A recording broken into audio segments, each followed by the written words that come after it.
The first disaster of the new year. If you're a regular subscriber, you'll know we've been constantly exposing Labour MPs for their inane, robotic, and constant peddling of nonsense on live TV. Well, buckle up, because the new year has started on a high note, as we've seen another Labour MP completely wiped out for his disingenuous and controversial response to Elon Musk calling Keir Starmer on X. This is a stark reminder of the banality and shameless spin that Labour MPs continue to push with no accountability. Let's see how this train wreck plays out.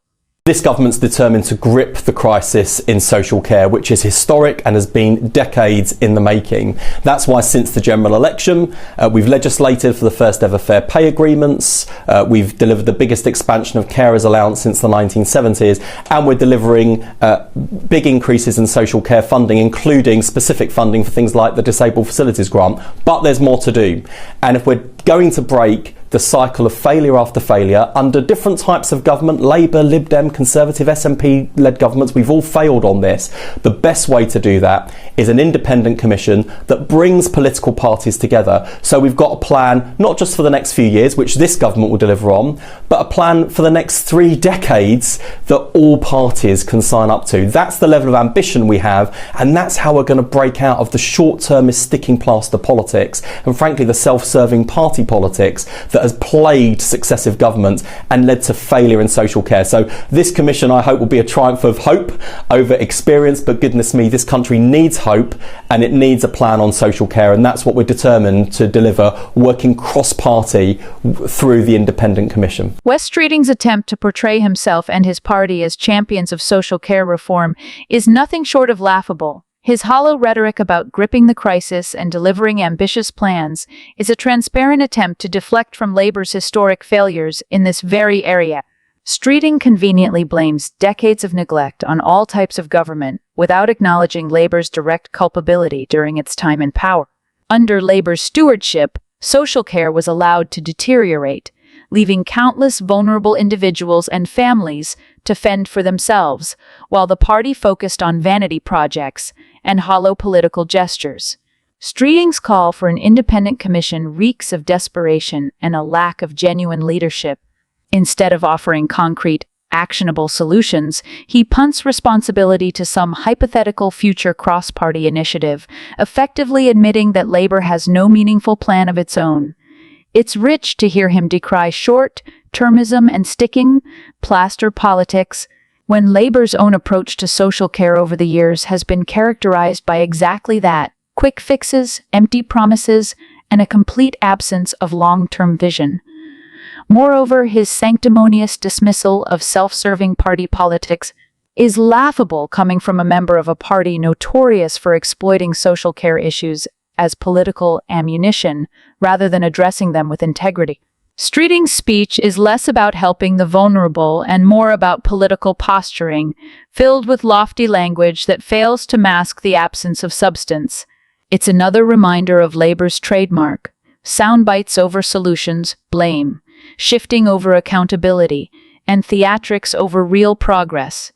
If this is the level of leadership Labour offers, it's no wonder the public has lost faith in their ability to govern.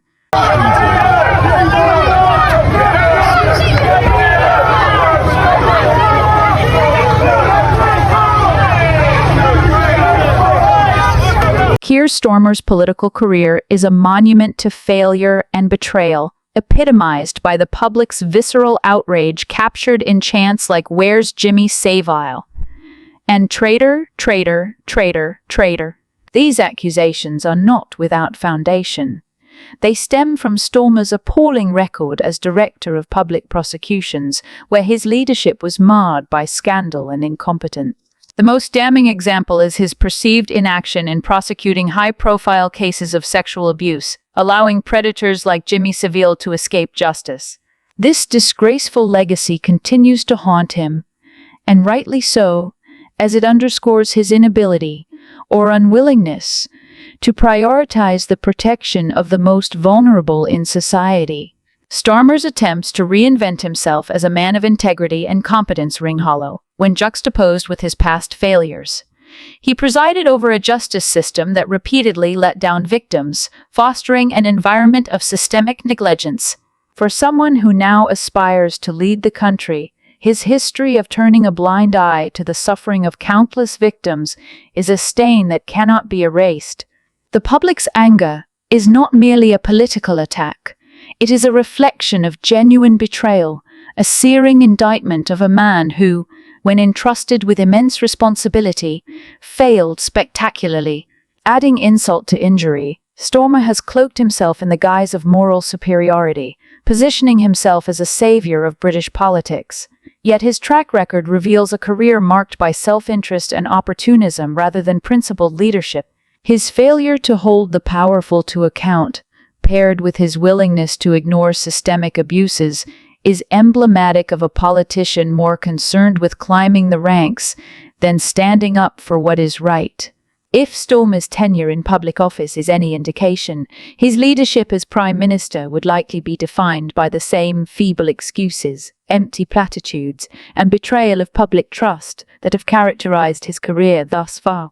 Will the support of Elon Musk, the world's richest man, be a help or a hindrance? Well, if you've got the world's most successful businessman, he's got the biggest social media platform, I think, in the world. If he's putting out messages of support for Reform UK, he's getting that message across. It can only help, I think, Chopper. Let's be honest. He's rattling some cages. He's triggering all the right people, and I'd sooner have him with us than against us.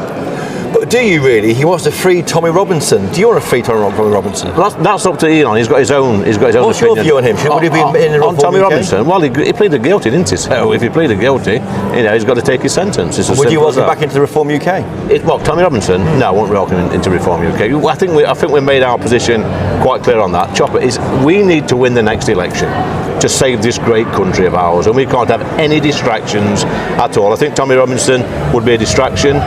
For the sake of this country, if anybody watching this tonight, we need to win the next election, no distractions, and save our beautiful country. The exchange on GB News between Lee Anderson and the hosts encapsulates a fascinating dynamic within British politics, particularly the Balancing Act Reform UK attempts as it seeks to broaden its appeal while avoiding controversy.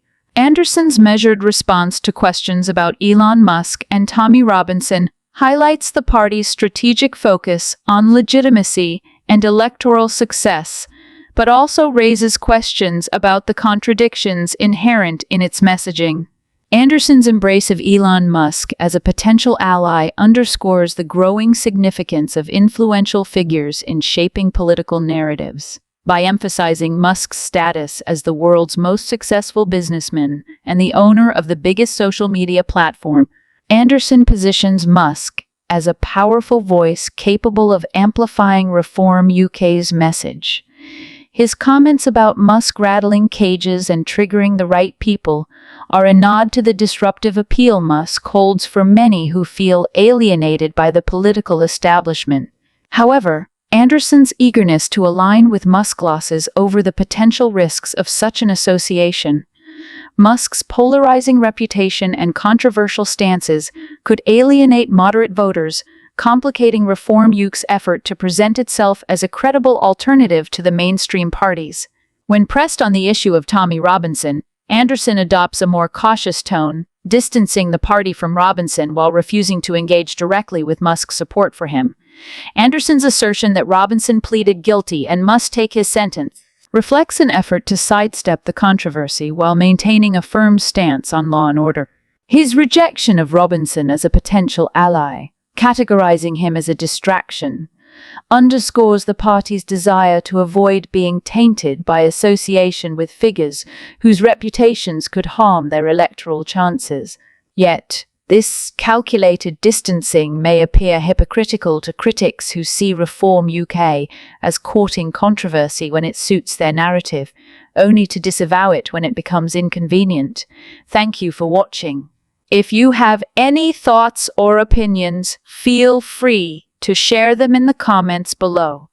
Don't forget to like the video, Subscribe to the channel for more updates and join us on Telegram for exclusive content and discussions. Your support means a lot.